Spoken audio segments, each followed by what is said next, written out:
So the criminal peers. I've said this story a few times. I was chilling with like certain man, big up all the like the Sherry Cliff crew that I used to chill with and all that lot. But for me personally, it was too pressure. I just couldn't deal with it. With the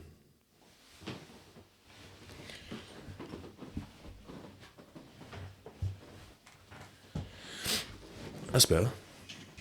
I just couldn't deal with the fear. It was just straight up fear. I couldn't deal with like imagining people like just rocking up all the time and just damaging us up and whatever. Even though nothing happened to me in these like 3-4 situations, the fear was real. So the fear was like something was happening to me, and it made me feel like there was just a countdown, not a countdown to murder. It felt like there was a countdown to me getting damaged. Them ones there, and so started chilling with these guys in the ends and whatnot, and yeah, so that's just where it started. So there was a couple of things. I liked the strong vibe I was getting from him. The strong vibe. When I look back, I didn't know at the time, but it was when I got there. It was like I'm safe, I'm home. There's a few bits and bats to be worried about, like local and far, like local and semi-local in the ends. But yeah, so I felt safe. But like I said, looking back, I could see that I was getting like my dad's, because these guys were like just masculine. They were giving off a masculine, strong energy, and I'm receiving that loud and clear. So I felt safe.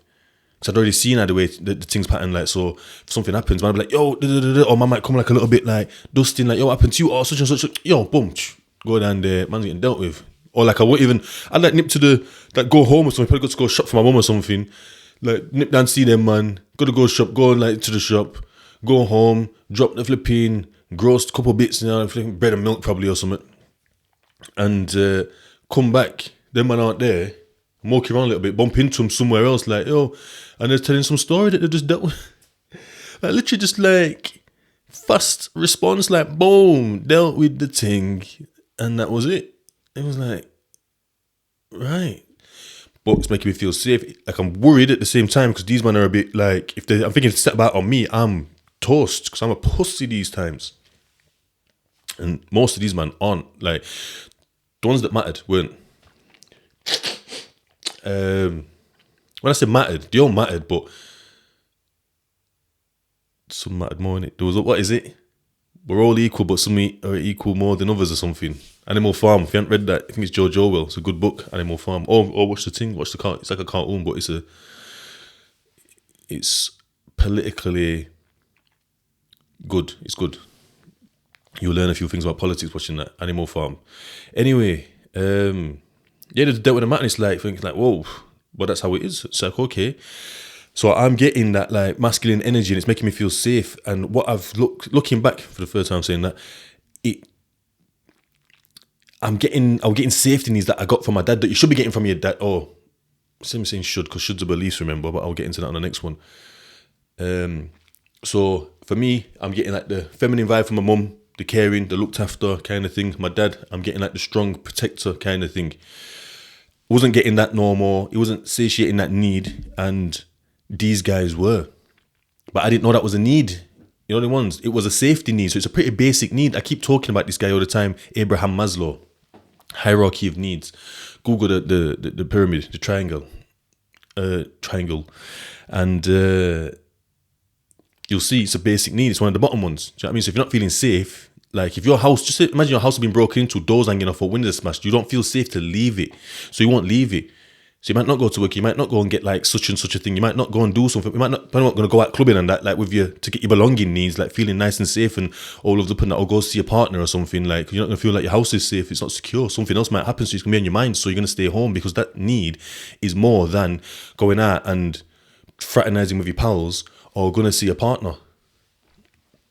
So once that's secured, then you'll go out with your friends or thing, because that's when you go up the levels. Do you know what I mean? But you can do different levels at different times. But having your safety sorted is imperative. It's a big need. It's important, paramount. That means important.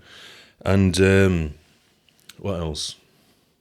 So yeah, so these men are like fulfilling that safety need from the world that I was looking for. But also these men are like rowdy and that. Like, this rowdy, they're all used to each other. They've been chilling with each other for time. I've chilled with a couple of them years ago, but it was like gap and that, because they don't live on my block. They lived on a different block. So I go down there, But they lived all together and they'd all school together, all blah blah blah blah, and all whatever, and all family all intermixed and all this. Not intermixed as in thingy, but their families knew each other and that on different levels. So like brothers and sisters chilled and whatever. It weren't just them. But whereas when I went down, it was just me basically. There was a couple of us that were just like singular, but I'm talking about me because this is my podcast. Reading. Anyway, these men were like savage. Like I just be sat there like, yeah, my man's sick in it. Yo, trust me. Then they got me hood up in that like fucking Margaret and that like. Yo, anyway, and these men are sitting about me. So these times now, these men are sitting about me. Yeah, it's all in jest, but you know they're going. Oh, it's not like face shots and that and this and that and whatever. It's none of that stuff. But man, are giving like decent bangs out still. So they're kind of like when I did get my when I did start my violent career. I'm already used to. I didn't realize it at the time, but I'm like already like used to getting like knocked about a little bit. Do you know what I mean? And because I've had like couple man on me, because they were all short, I'm like tall. None of my brethren really as tall as me. I think I was the tallest one. So a couple of them had come. So I managed to deal with a couple of them at one time. Sorry about the nose. Hay fever, man. Mash up. Anyway. So a couple of them are coming. So when it comes, most of my fights, they were like downtown, you know, fucking mad things and that. I was just ready.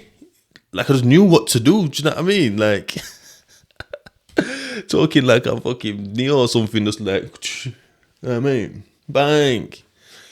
Mental. But yeah, it was mad because as I'm downtown now, I'm realizing certain things like I'm rookie. I'm thinking, well, why was that?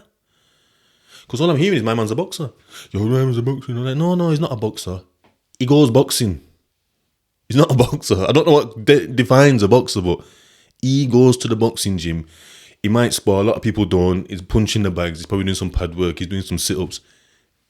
He can't be a boxer because I'm a fucking... Anyway, man's doing the grandiose thing. I apologise.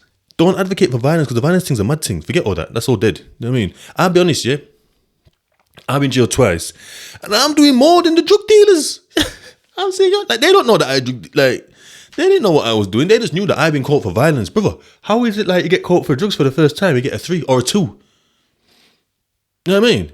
With your initial amount, when you're a kid, you just got a little 8 ball of each or quarter, Zed. You're getting caught, you're getting 2 fucking years and tag. You're getting 2 years, doing 1, yeah? Serving 1 behind the door, and then you're getting tagged, like with 4.5 month tag back then. How does man's trapping daily? You know how trapping works. You don't just get 1 bit and move 1 bit and done. You're doing multiple illegal.